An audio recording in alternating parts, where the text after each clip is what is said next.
자, 오늘 말씀은 가라 살아있다. 조금 울리는데요. 가라 살아있다라는 말씀입니다. 예수님께서 하신 말씀이죠. 성탄절이 다가옵니다. 성탄절이 다가와서 우리는 이렇게 성탄 장식도 하고 곳곳마다 캐롤이 울려 퍼지는 소리도 듣고 와, 겨울이 왔구나. 와, 크리스마스가 다가오는구나 라는 생각을 해보게 됩니다. 여러분, 세상에서 가장 빨리 크리스마스가 오는 곳이 어딘지를 아시는 분 계십니까?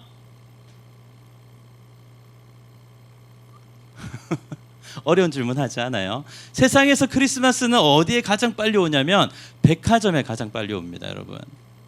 11월 말부터 캐롤이 울려 퍼지고 11월 말부터 자기의 상품을 팔기 위해서 여러 가지 마케팅 전략을 펼치는데 교회는 12월이 다 되어서, 교회는 성탄절이 다 되어서, 아니 성탄절이 지나고 난 다음에야 또 한 번 성탄절이 지나갔구나 라는 생각만 하게 되는데, 그래서 저는 이 12월에 이 귀한 시간, 여러분들과 나누는 이 말씀의 시간에 예수님에 대한 말씀을 좀 나누려고 합니다.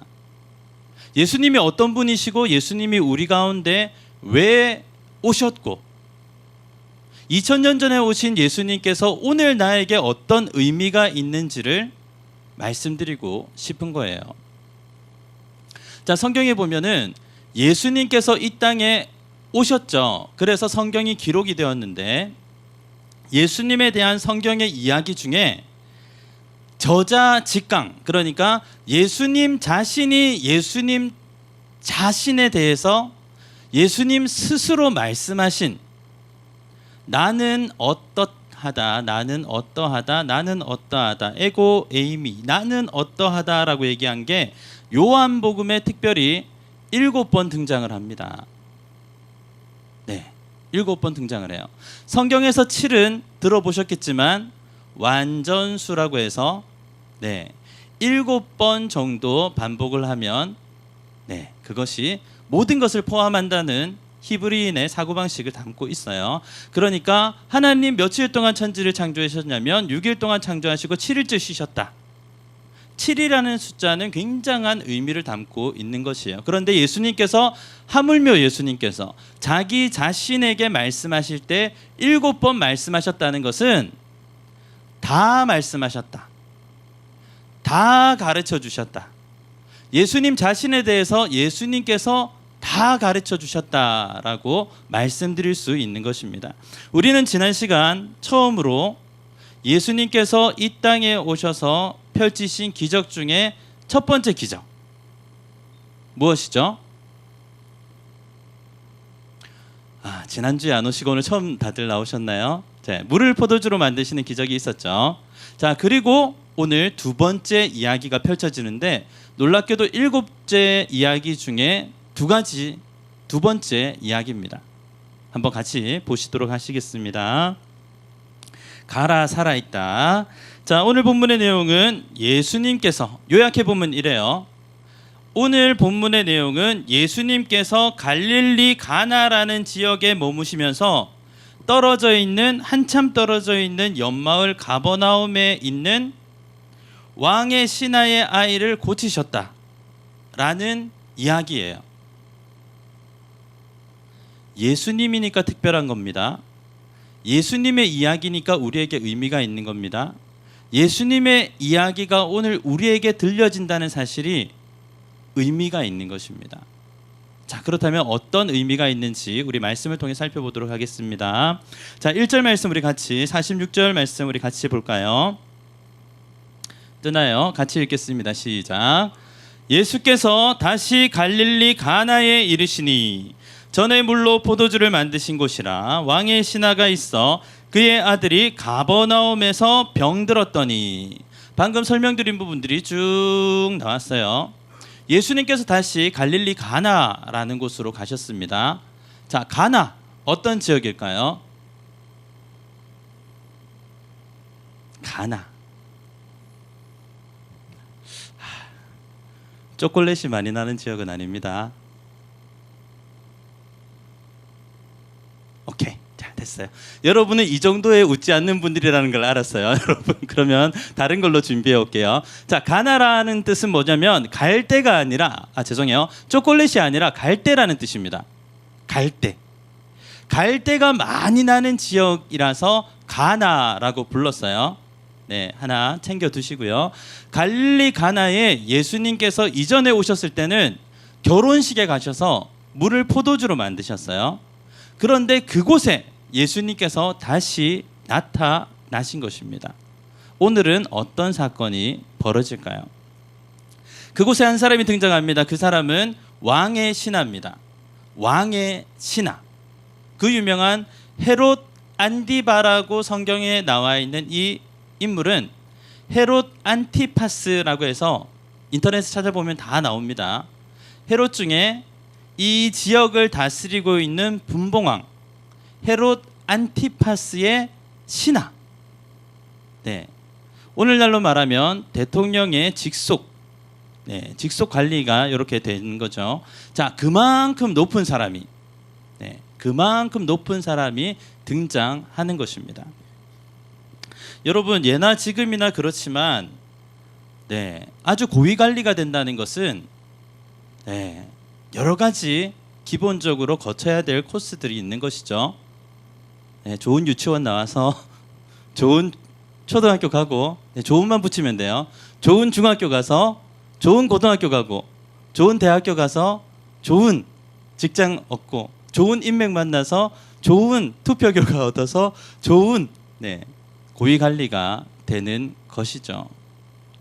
좋은 평가를 얻어서 계속 승진하면 좋은 고위 관리가 되는 것입니다. 되기가 쉽습니까, 여러분?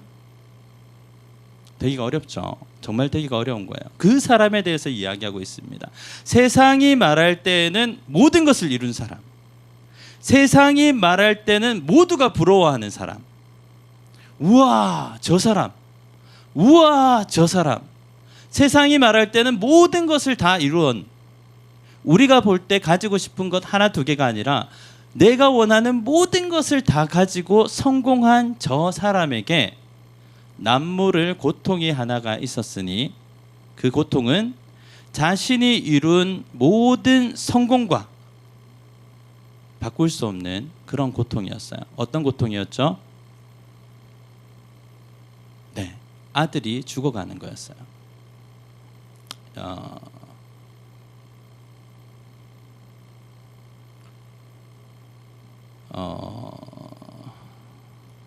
그러죠. 우리 청년부니까 얘기하죠. 저희 셋째가 태어났을 때 바로 엄마 품에 안기지 못하고 인큐베이터에 들어갔어요. 첫째도 건강하게 태어나고 둘째도 건강하게 태어났기 때문에 셋째도 당연히 건강하게 태어날 것이라고 저는 믿어 의심치 않았는데, 인큐베이터로 들어갔어요. 그리고 하루 이틀이면 끝날 줄 알았는데 일주일이 지나고 2주일이 지나고 한 달이 지나고 2달이 지나고, 그 도시에 가면 굉장히 큰 병원이 있어요, 여러분. 그 병원 중에 엘리베이터 하나 정도는 제가 넣은 겁니다, 여러분. 그만큼 병원비를 많이 지불했다는 거예요. 어쨌든 그런 과정들을 통해 가지고 여러분 30대 초반이었을까요? 제 나이가 목사였을 것 같아요. 그리고 뭔가 사역들을 하고 있었겠죠. 근데 모든 게 스탑됐어요. 갑자기 모든 게 스탑이 되고 엄마도 면회가 안 돼. 출산을 했으니까. 아빠만 하루에 오전에 한 번, 저녁에 한 번 5분간 만날 수가 있어요. 5분간 만날 수가 있는 거예요. 그러면 1시간을 기다려서 5분 만나고 저녁에 가서 5분 만나고, 이것이 매일매일 반복되는 거예요. 근데 아빠에게는 결코 바꿀 수 없는 시간이 바로 그 시간인 거예요. 지금 우리 딸은 건강하게, 누구보다 건강하게 우리 교회 초등부에 잘 다니고 있고요. 감사한 일이죠. 뭐 그것은 다음에 얘기해 드리기로 하고요. 아픈 아이를 데리고 있는 부모의 마음, 아이가 심지어 죽어가는데 아무것도 할 수 없는 무기력함과 손을 뻗어도 닿을 수 없는 그 무력감 가운데 내가 가진 그 어떤 것으로도 닿지 않는 그 모습을 볼 때 인생은 무너지는 것이죠. 인생이 무너집니다. 그가 고위 관리건, 그가 모든 것을 이루었건, 다른 사람들이 다 부러워하건 아니건 그것들은 다 중요하지 않을 정도로 사람이 완전히 무너져 내리는데, 그때 누가 오셨다고요? 예수님이 오셨습니다. 바로 그때 그곳에 예수님이 오셨습니다, 여러분. 이야기가 달라지는 것이죠. 예수님이 오시면 이야기가 달라지는 거예요. 여전히 그 아빠는 아무것도 할 수 없고, 여전히 그 아빠의 힘으로는 전혀 힘쓸 수가 없고 살려낼 방도가 아무것도 없는데, 그냥 예수님의 등장만으로 지금 이 절망적인 상황이 바뀌어지는 것입니다. 어떻게 바뀌어지는 것일까요? 한번 볼까요? 자, 다음 말씀 볼까요? 47절인가요? 자, 읽습니다. 시작. 그가 예수께서 유대로부터 갈릴리로 오셨다는 것을 듣고 가서 청하되 내려오셔서 내 아들의 병을 고쳐 주소서 하니 그가 거의 죽게 되었음이라. 아멘. 고위 관리입니다. 높은 관직에 있어요. 일도 열심히 해야 되겠죠. 높은 관직에 있을수록 더 바쁘잖아요. 어쨌든 그런 사람이 예수님이 오셨다는 이야기를 듣고 모든 것 다 스탑. 예수님을 찾아 뛰어갑니다. 예수님 앞에 무릎을 꿇고 내 아들을 살려달라고 이야기를 하고 있는 것이에요. 저는 그 심정이 이해가 갑니다. 저는 그 심정이 이해가 가요. 인큐베이터를 보면서 아무것도 할 수 없으면서 저에게 든 생각은 딱 한 가지였어요. 야, 내가 진짜야. 나 이기적으로 살았는데 죄송해요, 여러분. 여러분들이 눈앞에 보는 목사가 그렇게 선하지 않아요. 굉장히 나 이익만 찾고 내 뜻대로 하고 싶고 나 조정하면서 이렇게 살았는데, 야, 내 인생 평생 처음으로 진짜 고백하는데, 야, 다른 사람 위해서 죽을 수 있겠다. 얘 살리고 나 죽으라면 죽을 수 있겠다. 라는 생각이 들더라고요. 네, 이건 우리 아내한테도 얘기 안 한 거예요. 네. 어쨌든 그 정도로 사랑하는 아들을 잃어가는 아버지의 마음은 못할 게 없는 거예요. 못할 게 없죠. 이제 갓 30대, 여러분 30세 언저리에 계신 우리 청년분들 많잖아요. 여러분 나이대에 예수님이라는 거예요. 잘 알려지지도 않았어요. 그런데 그 예수님 앞에, 청년 앞에 모든 것을 다 이룬 어른이 무릎을 꿇고 간절하게 애원할 수 있겠느냐라는 것이죠. 아들을 위해서라면, 죽어가는 아들을 위해서라면 못할 것이 없는 이 아버지의 모습을 보면서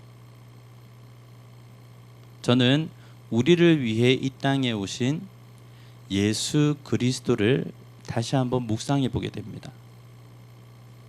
우리를 사랑하셔서 못할 것이 없는 그분은 우리가 그 사랑을 모를 뿐이지 정말 말도 안 되게 인간이 되셔서 이 땅에 오셨잖아요. 정말 말도 안 되게 인간이 되셔서 우리 가운데 오셨잖아요. 정말 못할 것이 없는 분이 못할 것을 하신 거예요. 그렇죠? 영원에 계신 분이, 무한에 계신 분이 왜 유한하고 제약이 있는 인생의 몸으로 오셔서 3년 반 동안 고생하시다가 결국 십자가에 달려 죽는 거 아셨으면도 왜 그런 이해도 안 되고 왜 그렇게 유익도 없는 그 일을 하셨냐면, 그것을 뛰어넘는 사랑으로 우리 가운데 오셨기 때문입니다. 아멘입니까? 여러분, 우리 하나님 아버지에 대해서 너무 단순하게 생각하는 것 같아요. 그냥 선하신 분 정도, 그냥 어쩌다가 내 기도 들어주시는 분 정도, 내가 열심히 무언가 하면 내 인생을 조금 열어주실 수 있는 분 정도로 생각하는데 아닙니다. 그분은 여러분 한 분 한 분을 위해서 정말 하늘의 지위를 다 내려놓으시고 이 땅 가운데 인간의 몸을 입고 오신 분인 거예요. 그리고 직접 얘기하십니다. 뭐라고 하시죠? 내게로 나오라. 가까이. 가까이. 그냥 목사가 앞자리 채우기 위해서 가까이 나오라고 하는 게 아니고요. 여러분들을 위해 이 땅에 친히 오신 그 예수님께서 가까이 나오라고 부르고 계신 줄 믿습니다. 믿으십니까? 그렇죠. 말씀을 조금 더 살펴보죠. 다음 절이요. 함께 읽습니다. 시작. 예수께서 이르시되 너희는 표적과 기사를 보지 못하면 도무지 믿지 아니하리라. 다음 절이요. 신하가 이르되 주여 내 아이가 죽기 전에 내려오소서. 아멘. 아버지의 마음도 이해가 됩니다. 아이를 살리고 싶은 마음도 이해가 됩니다. 그래서 너무 급한 나머지 내가 할 수 있는 방법을 다 쓰는 거예요. 내가 할 수 있는 방법이란 예수님께서 내려오셔서 예수님께서 내게 우리 아이에게 손을 얹고 기도해 주실 때 우리 아이가 낫겠다. 용한 선생님, 이 청년이 정말 용한 선생님이라면 45km가 떨어져 있는 우리 집에 2박 3일 동안 같이 동행하셔서 그의 머리에 손을 얹고 기도할 때 이 아이의 열이 내리고 회복되는 정도, 그것을 믿고 예수님에게 이야기한 겁니다. 그런데 예수님께서는 뭐라고 하시냐면 이렇게 얘기하십니다. 일어나 가라. 그가 살아있다. 여러분, 여기서 우리가 중요하게 생각해야 되는 포인트는 뭐냐면 믿음을 가지고 예수님 앞에 무릎 꿇는 것까지는 누구나 다 해요. 기도 제목이 있으면 기도하는 거 누구나 다 해요. 여기에 앉아 계신 모든 분들 믿음이 있기 때문에 모두가 기도 제목이 있으면 기도를 다 합니다. 안 하시는 분도 괜찮아요. 어쨌든 다 합니다. 네, 많이 쳐가지고 다 합니다. 그런데 중요한 것은 그분이 무엇라 말씀하셔도 들을 준비가 되어 있느냐라는 것이에요. 그분을 내 기도의 주인으로, 내 응답의 주인으로 받아들일 자세가 되어 있느냐 하는 것입니다, 여러분. 아멘입니까? 그러죠. 이 아이의 아빠가 원하는 것은 자신의 생각대로 예수님이 움직여주기를 원하는 것이었어요. 그러나 예수님은 그렇게 하지 않으시죠. 예수님은 자기의 뜻대로 자기의 때에 응답하십니다. 어떻게 응답하시냐면, 자, 말씀 같이 볼까요? 예수께서 이르시되 가라, 내 아들이 살아있다. 가라, 살아있다. 가라, 살아있다 라고 말씀이 임하니까 그 사람이 예수께서 하신 말씀을 믿고 가는데 가는 도중에 집에서 오는 하인들을 만나는 거예요. 주인이여, 아들이 살았습니다. 주인이여, 아들이 살았습니다. 여러분, 이 주인이 좀 덕망이 있었나 봐요. 이 하인들이 그렇게 이 주인을 찾아온 걸 보면, 와, 우리 주인의 아들이 살았습니다. 복음이죠. 복음입니다. 이 주인이 가장 기뻐할 복음인 거예요. 그 복음을 가지고 종들이 와가지고 막 이렇게 하는데, 네, 물떠온 하인들이 알듯이 이 아빠가 아는 거예요. 어제 예수님께서 가라, 살아있다 라고 말씀을 하신 바로 그때에 예수님께서 말씀하신 바로 그때에 살아났구나라는 것을 알게 되는 것이죠. 사랑하는 여러분, 우리가 기도한다는 것은 전능하신 하나님 앞에서 기도하는 것입니다. 그리고 기도할 때 말씀이 임하면, 기도할 때 말씀이 우리 가운데 임하면 비록 환경이 바뀌지 않았다 할지라도 자연스럽게 바뀌게 됩니다.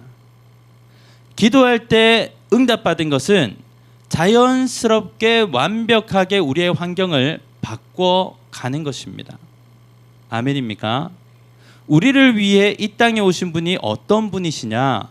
모든 환경을 다 바꿔줄 수 있는데 우리의 기도를 들으시고 바꾸어 주시는 분이시다라는 것입니다. 오늘 이 말씀을 보면서 우리가 생각할 수 있는 것은 여러 가지가 있겠지만 종합해 보면 예수님은 45km 떨어져 있는 그것이 문제가 안 되시는 분이에요. 그것은 이 아빠에게 문제가 되는 것이죠. 아이가 죽어간다는 건 예수님께는 문제가 안 돼요. 이 아빠에게 문제가 되는 것이죠. 불안한 염려, 걱정, 근심, 두려움 모든 것이 예수님께는 문제가 되지 않아요. 이 사람에게 문제가 되는 것이죠. 사랑하는 여러분, 그분이 우리를 위해 오셨다니까요. 그분이 확실하게 우리를 위해 오셨고 2000년 동안 오셨다고 전 세계에 이야기하고 있는데 우리는 마치 그분이 안 오신 것처럼, 우리는 그분을 만난 적이 도무지 없는 것처럼 여전히 내가 원하는 대로 예수님 움직여주세요. 내가 원하는 때에 응답해 주세요. 내가 원하는 방식으로 일해 주세요라고 하고 있는 것은 아닌지 오늘 말씀을 통해 살펴보게 됩니다. 사랑하는 여러분, 어떠한 문제와 어떠한 절망감, 어떠한 고난에 빠져 있을지라도 예수님을 찾는 복된 여러분들 되시기를 예수님의 이름으로 축원합니다.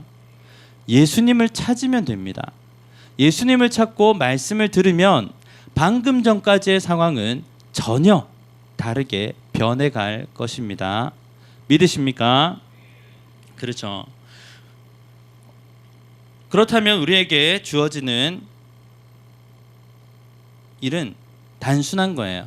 오늘 내 삶에, 물론 절망의 깊이가 다르고 고뇌의 깊이가 다르고 고민의 깊이가 다르고 나는 지금 뭐 행복해요, 나는 지금 아무런 문제가 없어요 하는 분들도 있지만 그런 분들에게도 예수님이 오셔야 합니다. 예수님을 만나고 예수님의 음성을 들음으로 내 인생이 놀랍게 변하게 되는 것 같이 체험해 보시지 않겠습니까? 아멘입니까? 그렇다면 먼저 예수님을 인정해야 합니다. 우리 함께 찬양하기를 원합니다.